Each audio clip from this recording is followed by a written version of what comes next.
Hi there, Dance Studio owner. It's Clint Salty here, founder of the Dance Studio Owners Association. Welcome to 2020. Great to have you with us.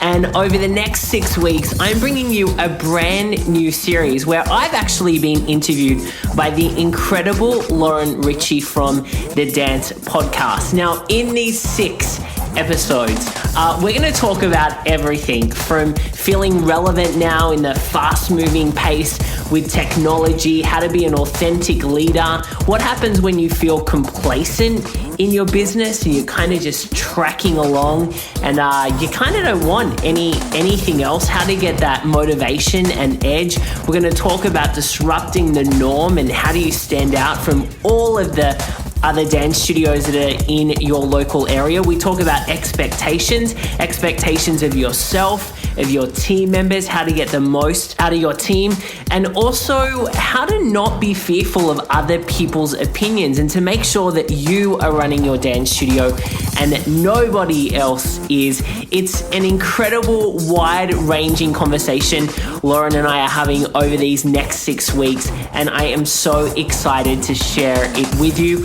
Before we get into it, we have also opened the doors to our Inner Circle program where my team and I work closely with a group of studio owners. If you want more details on that program, go to dsoa.com/Inner Circle. Now let's get on with the show. Welcome to Transform My Dance Studio. My name is Lauren Ritchie, and I am thrilled to be hosting and turning the tables on Clint for a series that is dedicated to inspiration, discovery, and application. So I got the privilege of speaking to Clint many times on the Dance Podcast, and him and I would riff on these ideas that went so far beyond running a dance studio and really went into authenticity and leadership and personal joy, personal values. And we shared with each other that we both love this so much and could talk about this for hours. So we figured, why not create that space?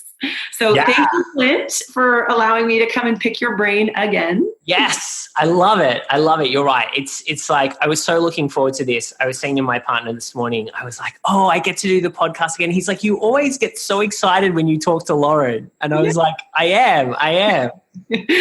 Well, today is very near and dear to my heart because it's probably where I've been putting most of my research in recently and diving really deep into, and that's being an authentic leader. And I use the word leader with a lot of weight and respect, knowing that every dance teacher is a leader. Mm-hmm. A leader is somebody who takes responsibility for developing potential in others. And man, that's the business that we are all in. Mm-hmm. So I'm wondering for you, what does authentic leadership mean in your life and for you as a leader? Yeah, sure. I mean, leadership as a pillar of running a business, and as someone who has a business with team members, has been the most challenging piece of running a business for me. Being a leader has been the trickiest part of growing our business, and it was the thing that felt the most uncomfortable for me. You know, when I think about authentic leadership, the principle that comes to me first is about living a self-first life. You know, putting yourself actually before being a leader to other people. I always say, if you don't work, nothing does. Mm-hmm. You know, if you can't show up as the best version of you in that moment to a team member or to a student, you know, there's gaps there and you're really doing a disservice to that faculty member or the person or the people, the group of people that you're teaching. So we touched on in our last episode, you know, how to look after yourself, have that morning routine, fuel yourself. But that's, for me, that's the first part. That was the first part of me being a better leader, was really identifying where are the gaps in my own life where I might be unhappy or where I might not be feeling the amount of joy and purpose that I wanted. I had to address those things before I became a better leader. And that's when I started working with my executive coach, who I've been with now for 2 years. And I'll never forget, I said to him, I had this attitude when I started this specific business of like, I don't like managing people. I don't want to manage people. I just want to have a business with me and like one team member, and that's it. We've had this conversation a lot over the last couple of years. And actually, it wasn't too long ago. I was having one of those days where I was like over everyone. I was just like over the team. I was like, everyone's doing everything wrong. I'm just over it. And in any of those times, I always look at the common denominator, and it was me, right? It wasn't them. It was me. I was just having a bad day. And I was having a session with my coach, and he said to me, Clint, it's not that you don't like managing people. It's that you don't like managing the wrong people. He's like, you light up, you love leading and mentoring the amazing team members that you have. You just don't like working with people that aren't A players, that don't give 100%, that aren't hardworking. He's like, you don't need to hire any more of those people. You just need to hire A players, because they're the people that fuel me, that give me energy, that make me want to create a bigger vision, that make me want to impact more lives. And in that moment, it was like the penny dropped. And I was like, I do like people. I do like managing people.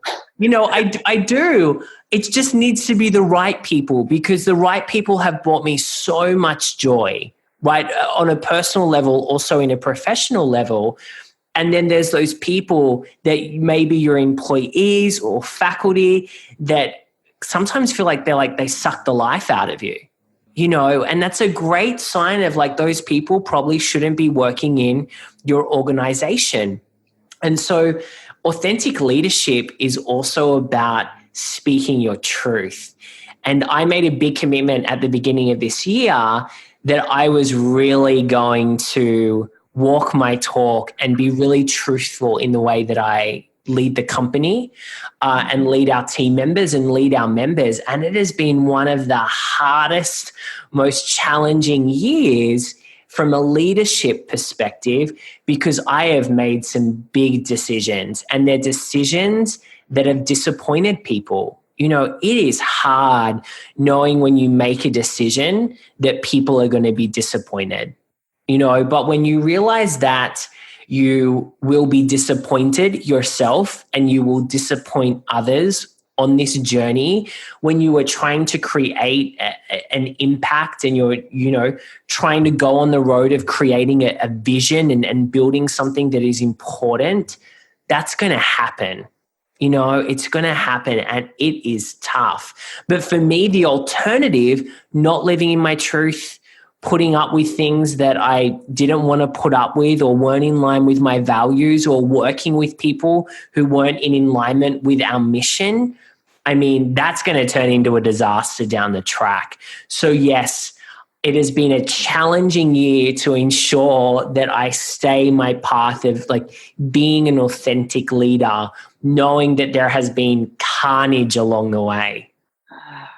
Yeah, thank you for your honesty. Yeah. I feel like even being able to own our own mistakes, failures, the fact that we're the common denominator in so many of the things we're unhappy about. It does. It takes a lot. It takes a lot of self-awareness and dropping a lot of the ego around what can be wrapped up in leadership. Oh, like all of it. I think if you want to be a great leader, and I do not have this down pat, it's still a work in progress every single day. Sometimes I succeed and sometimes I fail miserably, right?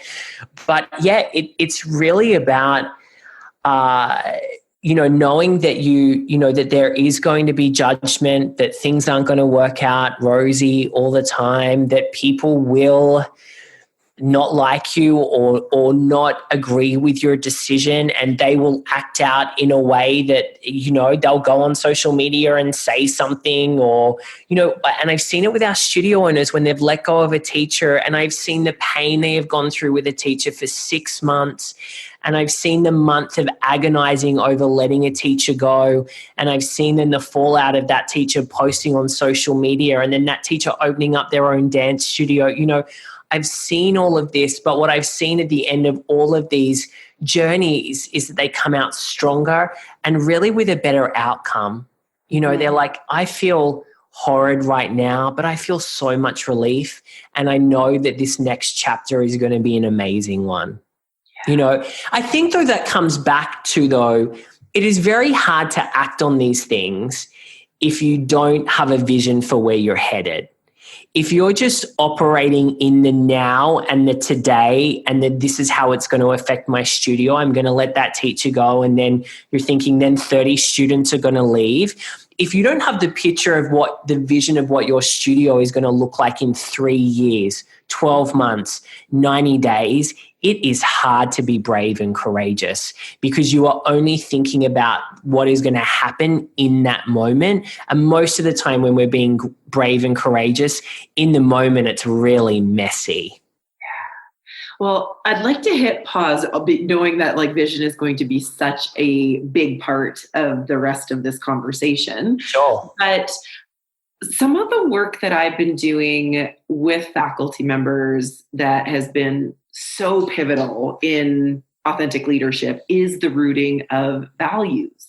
And you mentioned, needing to be very clear in personal values. And my top value is actually courage, which is why I love that that's the one that came out. But through this discovery of what they value and what we value as educators, something really interesting showed up for me. And I'm wondering if it shows up in your circle as well, is, we value, say, courage or education or respect. We value connection. We value health. And what I always find very interesting is teachers can, get sort of toil with this idea of values. I get them to narrow it down to their top 3. And then I go, and are you bringing that into your own life? It's we know we value health or we know we value courage, but it's one thing to value courage in others or in your students, but it's another to be able to actually act in your values. And that idea of courage and bravery when you're building out your vision is huge. And so do you do some values work with teachers? What have you seen that's really powerful? Or what have you also seen it was a misstep or people did not get the point? Yeah, I mean, look, values gets thrown around a lot, and especially when we're, Simon Sinek, start with why, and then we get into our values, and there's 100 values tests we can do online. And then we're like, okay, great. Our values are respect, kindness, happiness, education, health. But then no one in the organization is living the values. And the way that we get to living them is by talking about and having a discussion around the types of behaviors that demonstrate the value. Because here's the thing, we could say respect is a value, but everyone's interpretation or definition of respect from the way they behave can be very different. So the first thing we want to do is we can go and do an online values test, or we can, do that test with our team as well and see what everyone comes up with. Let's say we settle on, 5 values. That doesn't matter what the words are, to be honest. The key is the definition that you and your team come up with around that specific word. Then the next step is for everyone to discuss, well, how do we display these values every day inside of our studio? So Miss Sally, you're teaching your preschool jazz class. We're talking about respect as a value. How would you show respect when you are teaching this class? And she might say, well, I might turn my phone off and put my phone in my bag and not get it out until the class is finished. Or I might get down to eye level with the student whenever I talk to them, right? Even the 3-year-olds. right? And then Mr. Johnny pipes up and says, oh, I might do X, Y, Z. And then you start a conversation. This work has to be done as a collective, not as an individual. This is not you sitting down with your favorite pen and notebook going, what are my values? This is you having an idea of your values, of course, but then bringing in your team, because they are the people bringing the vision to life every day. You've got to have the conversation with them. And then I'll give you one exercise. There's so many, but one thing that we've talked a lot about in the inner circle, a way that you can ingrain your values into your organization, is every month you might pick one of your values and it's a theme. Right? So you pick a value, let's say it's kindness, and that is the theme for the month of February. It is kindness. And then when you do a faculty meeting, maybe you do an online faculty meeting once a week, you record it for those people that can't attend, and everyone goes around in the faculty meeting and says, how did they demonstrate kindness that week? Or another one that I love even more than that is, how did show us or tell us about a time this week when you saw one of your colleagues demonstrate the value of kindness, right? Because that brings all nice, warm and fuzzies in. Plus, we get to learn around the different behaviors that demonstrate that specific value. Then every month we can have a new value that we focus on. Because values is not like, here are my 5 values, I've put them on the wall, peace out. Like, values is every single day of every moment. And when you have them ingrained, it is so nice to have a conversation with someone where it can sometimes maybe be a contentious or there's conflict in a conversation. If a teacher, let's say a teacher has not shown up on time for a class and they've shown up 10 minutes late for the last 4 weeks, that's a conversation around values. Hey, Jenny, I've noticed over the last 4 weeks, you've been 10 minutes late. And I want to remind you of one of our core values is respect. And as we've discussed as a collective, respect is about turning up to our class 5 minutes before it starts. And so I'd love for you to share with me what's been going on, what's been happening for you that hasn't allowed you to be here on time. That is a lot. That conversation is very different to, hey, what's going on with you? Why aren't you turning up? You're always late. Why are you late? Mm-hmm. We always, and this takes training, because for me, naturally, that is not the conversation I would be having. Naturally for me, I'd be the person saying, why are you late? I pay you for a job. Why aren't you turning up? But I have had to work really hard on the empathy piece, but also on bringing things back to values. It is so much easier having a conversation around values because it's not a personal attack. Yeah. And sometimes it feels like that. Yes. And what I love that you've given as an example, what to do as a faculty and the definitions of it and what does living it look like and feel like. You could do that with your dancers, knowing that they're also, right? It's like, start right at the top, let it ripple to the teachers, but then keep it going with all of the dancers. What a beautiful conversation. Oh yeah. And start it young. Yeah. So you can find songs that have your values in them and, get your 4 and 5-year-olds singing those songs. And so I know the studios that do this tend to have less problems with their seniors, because I know a lot of our members are having some issues with their senior groups at the moment. And it happens. We've all been there teaching seniors. But if we can train them on these from an early age and it's built into our culture, we're going to have a lot less issues during what is a trickier age group where people are discovering who they are and those types of tricky things that happen in our teens. Yes. So we're going to go very selfishly for a moment into vision. Yes. Because I am one of these people, and perhaps you have some of these in your organization where vision is sometimes tricky for me to do on my own, knowing that I think I I am a realist. I was raised by very realistic, conservative parents. Yeah. I think that I get sort of caught in the process of what feels just like woo-woo dreaming, and what feels actually manageable and controllable.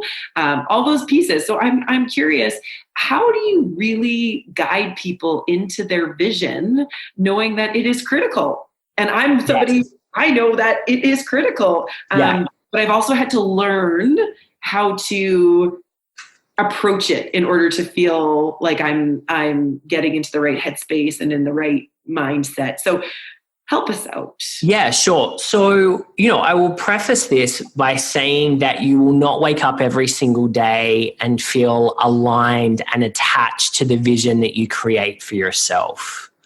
If it's been like 3 months and you're like, I'm not feeling that vision board I created, well, then we've got to reevaluate it, right? But every day you wake up, there are external things and things happening internally for us to not feel totally aligned and jazzed up about reaching that vision.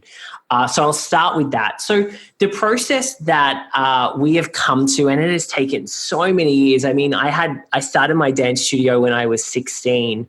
So it's been a while, and this process of creating a vision and a roadmap has shifted and changed, has evolved as I've worked with, thousands and thousands now of dance studio owners, and we keep refining the process. So I always start with a 3-year vision, and a 3-year vision can be scary because, for some people it feels like, whoa, 3 years? I don't even know what I'm doing in 3 days' time. And especially if we're creatives and we like really living in the moment and we like being open to opportunity and we kind of like going with the flow, and it's tricky. It's a really tricky process. And so the way that we have gone about it is we have a visualization exercise to create that 3-year vision. So it's very much in line with how a creative would think and feel and talk and act anyway. And so in that vision is like, it's 3 years time, it's the date in 3 years time, whatever that is, you get to the front door of your studio and you see ... You walk into your space and you hear ... You smell ... You see on the walls ... Right? So everything is about you really visualizing the space, what's going on in the space. And from that, we go into the team members. Who are you talking to every day? Who's managing the day-to-day of the business? And so we get them starting to paint this kind of like watercolor picture, right? It is not in high def. It's not in 4K HD. You can't see the pimple on the face. It is in watercolor, and it is fluid, and it is, not super, like I said, high def, so you don't feel too attached to something, right? And then that scaredness of like, and then you start going, but I couldn't do that. I'm going to need more money. And, like we remove all of that away before we even start the process. Mm-hmm. Beautiful. It's purely just a dreaming exercise, right? It's got nothing to do with your profitability or how many studios you have at the moment or what your personal situation is. None of that. It's like, we are going to dream, move everything away. All the furniture's out. The space is gone. We are building from the ground up. Let's start building. Because often people create a vision from where they are today. And it is so hard to create something that's bigger and better than you are today if you are just sitting in the reality of, this is my life at the moment. I could never achieve that. I could never do that. So we do that with the 3-year vision. We then break that down into a 12-month plan. We then break that down into a 90-day plan. And every plan, the 12-month plan, the 90-day plan, we get more clarity, right? We're like coloring in the lines. It goes from watercolor to like crayons to like texture, so we kind of know what our next 90 days are. And all I'm getting is our studio owners focusing on 3 goals for the next 90 days. And when they join us, they're like, Clint, I have 15 things I need to do. And they're like, I could never get it down to 3. But that takes me about 90 minutes with our group. And we get it down to like 3 core things, because you need to talk this stuff out with someone, right? Like, this is not a sit and draw in my notebook, let's map out my life kind of moment. And this is an evolution. Yeah. You know, and so why I don't want you to change these things every day. I always say to our members with the 90-day plan, once it takes them about a week, once it's set, that's it, my friends. Like, that is the plan you are following for the next 90 days. I don't care if you get a good idea over here or an opportunity comes over here. This is what we are focused on, and you need to commit to that so that you can continue building that vision, right? We relook at the 3-year vision once a year. It's a good time to do it. Every 12 months, look at the 3-year vision. The 12-month plan may change every quarter. And when I say change, I mean shift. I don't mean completely new goals. You know, things may tweak because you might pull something into a month sooner than what you wanted to do it, or you might push something back because something else might have snuck in that you know is going to be critical, and you've had advice around that. You've talked to people about it. So yeah, but it is really important. I don't know how people operate their lives or really their business if they're just like going with the flow. Going with the flow or react. Right. And we get people all the time saying, oh my goodness, I never realized until I, jumped into the inner circle. I never realized how reactive I was. Yeah. I've actually just been the mouse on the wheel going around and around and around for the last 5 years. Yes. Well, and what I appreciate about that segue is that we are going to be reactive by nature. Our brain is very much developed in that mammalian sense. And I know that you've put so much work into personal development so that you can navigate and transition your own leadership. Right. And it doesn't just happen by doing more things. It takes very much this sense of, who am I being in this moment? And am I living in my values? I mean, that's essentially what authentic leadership is being able to, look in the mirror and say, like, this is what I stand for. And I know for me, sometimes the things that I am adamantly against and I can't believe somebody would do, I was like, oh, I guess I stand for X, Y, and Z. But I'm wondering for you, how did you navigate? Because you said that you sort of had to notice these gaps and like it became a self first, knowing you had to fill your cup. Was it just working with a business coach, or were there practices that you started to really get real about your own authenticity as you work through self first? Because self first, that's a learning for most. Oh, completely. And when I've talked about this concept with our studio owners, I'm like, so if you look at your priority list, you're number 9, we need to get you up, we need to get you up that list. And those that get it, those who understand this self-first mentality, because guys, it's not selfish. It's not about being selfish, and people confuse it.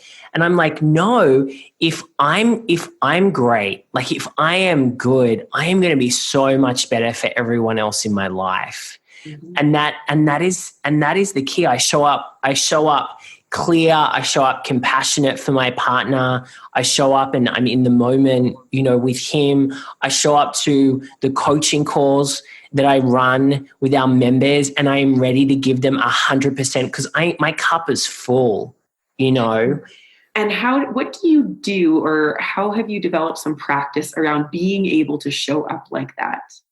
Yeah. To be honest with you, the biggest thing is having a lot of white space in my calendar. So I have a lot of what you would call free time in my calendar. Tuesdays is, I have kind of themed some of my days during the week. Tuesdays is a call day. So if I look at this Tuesday, I had 11 calls on Tuesday, but for me, like, I like prep myself for it on a Monday. Like I am ready. And I actually build a lot of momentum on a Tuesday. And I feel like I'm a lot better on a Tuesday than I would be doing like one random call on a Friday, for instance. And so for me, kind of batching activity is really key. But having space in my calendar is probably the most important thing I have implemented to grow our business, to be able to give in those times when I really need to give, and to be able to find a lot of joy in my activity, and in those times of thinking, when there's nothing scheduled in, I am reading, I'm connecting with great people to learn from people. I am writing, I am working on ideas, I'm relooking at the vision board, because your role as the CEO is to cast the vision across everyone that is part of your studio or your organization, and then to help them, paint within the lines, and to find joy within that process. And so for you to be able to do that, you need the space to think about how you're going to go about it. And so that has been the number one thing that I've done. I've got a great friend, Tracy Matthews. She has a company called Creatives Rule the World, and she subscribes to every Wednesday is a creative day. And so on Wednesday, she has no calls, nothing. And the rules around a Wednesday is the activity I do has to be creative. So she'll go to a dance class, she'll write, she'll create some content, she'll go to a social event, things that make her feel creative. And so batching activity has been really important for me to allow me to keep joyous in my work, because, I'm like every other entrepreneur that has a new idea every 2 seconds, right? And I get bored really, really easy. And so this additional time allows me to, be inventive, to make things better that we're currently doing, to sit with my thoughts, to think about, where I'm at, what do I want to achieve, what do I want to bring to our members. And so that unstructured time is really a blessing. I feel like that could be a hashtag. Where's your white space? Yeah. I mean, where's your white space? Where's your white space? Because if I look at your calendar and you got no white space, I can probably tell you where you're at in your life and in your business and how well your studio is performing. Yeah, or even how connected you are to your authentic leadership. Right. Yeah. I'm like, okay, so I'm going to do no tech Tuesdays and school Saturdays. And I love this idea of a themed day. Oh, it's great. And look, for some people, it works really well. It works really well. And for other people, it's not the best format for them, but find what works for you and prioritize the white space. Because that's the thing. We can all create white space. Mm-hmm. We can all create it. There's solutions around getting us back that time, but it has to be a priority, because we will fill it. We will fill that space with stuff, busy stuff, mm-hmm. if we don't dedicate, okay, this is my white space time. And your white space time could just be lying on the couch and doing a face mask for 30 minutes. Yes. I get my best ideas doing a face mask on a Sunday night. I mean, whatever, like experiment and see kind of what's your jam, right? What's going to work for you. Mm-hmm. I was part of the Whole Life Challenge at the beginning of the year, and they sort of proposed this challenge where you had your golden hour, and that was 1 hour of no tech a day. Just zero technology. You can do whatever you want with it, but that's the challenge. And that was actually the instigator to picking up more books. And then I think I've read the most books I've ever read this year, all connected and filling me and informing me and getting me excited. But I loved it so much. Even 1 hour of no tech in a day can change your whole path. Oh, completely. And I think it's, and people are like, oh, but I might not touch my phone every hour or whatever, but we're thinking about it. you know, and so we're like going for a walk and the light goes red and we pick out our phone. And we're sitting on the couch and there's a commercial and we pick up our phone, you know, and I catch myself doing it at night and I'm like, put down the phone. I'm like, I'm going to put it in the other room on charge just so I don't constantly pick it up. Yeah. So finishing off with our leadership theme, do you have any favorite leaders, books, podcast resources, people that you're just, you know, if people are interested in authenticity or leadership, might I suggest? Yeah, I mean, Bob Iger's new book, A Ride of a Lifetime, is so good. And it's one of the, you know, I'm not into like leadership books that are like step 1, do this, step 2, because I've heard a lot of these leadership gurus are some of the worst people to work for, right? And so I was like, okay, then I'm going to stop looking at those things. And I'm not interested really in those prescriptive books around leadership, because I learn the most about leadership when I read stories.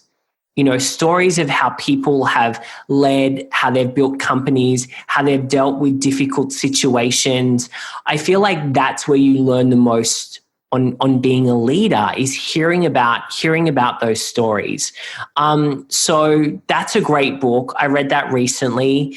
There's another book that just came out called Shut Up and Listen. And it's by Tillman. I can't remember his surname.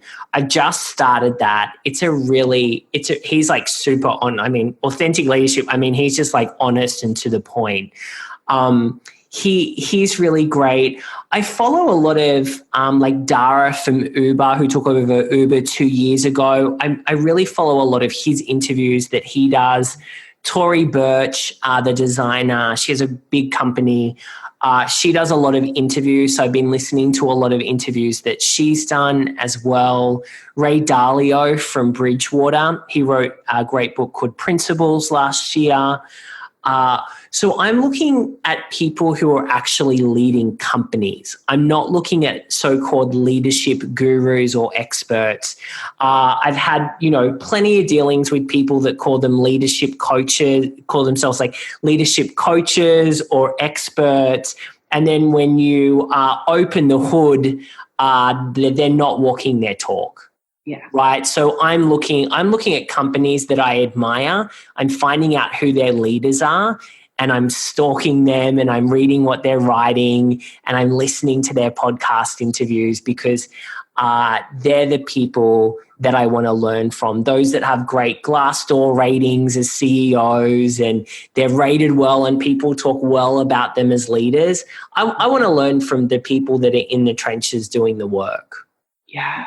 What I find interesting is you go into a diverse sort of group of industries, right? You're not just following a specific industry. No, I'm in like the most obscure, I'm like looking at the most obscure industries in the world, because like for me, I like being able to bring back their principles and make them applicable for the studio owners. And the reason I like doing that is because that's what's allowing the studio owners that we work with to stand out, to be innovative, to like be in a league of their own, because they're not kind of just recycling what's happening in dance. You know, because there's like only so many things happening in the dance industry. And so I love going, hey guys, I noticed I was looking at this thing from this pharma company and I can bring in this. Here's how I think you could apply this to the studio. One of my favorite things to do. I do that from the education side when I'm diving into any of them. Like Michael Gervais is a huge sports psychologist. So he has a podcast called Finding Mastery, where he's interviewing the top coaches of rugby and basketball and soccer. And I'm just, yeah. Or Wooden, the basketball coach. That's one of the best books that you can read as an educator and a leader. As somebody who's not running a business, but looking for that. I think, or there's so many brilliant, like Ken Robinson and all of these primarily academic type thought leaders or instigators who dance teachers aren't necessarily exposed to.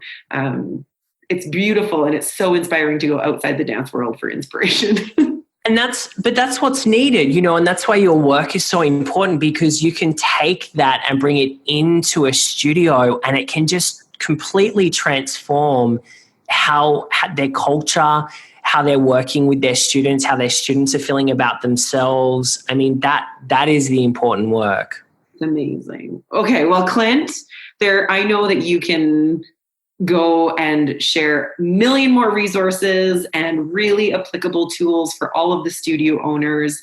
Where would you like them to go to reconnect and dive in deeper with you? Completely. So I would love to invite you to check out the work that we're doing inside of the Inner Circle. It is a program that I spend most of my week on with our members, and it is for studio owners who are committed to stepping up and going to the next level.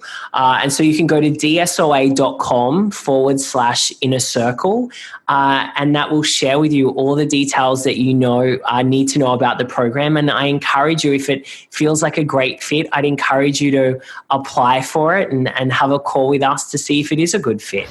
Thank you so much for listening to our episode today of the Transform My Dance Studio podcast. Now, if you'd love to work with me and my team and an incredible group of studio owners from all around the globe, I want to encourage you to check out our Inner Circle program. Just go to dsoa.com/inner circle and apply today to work with us.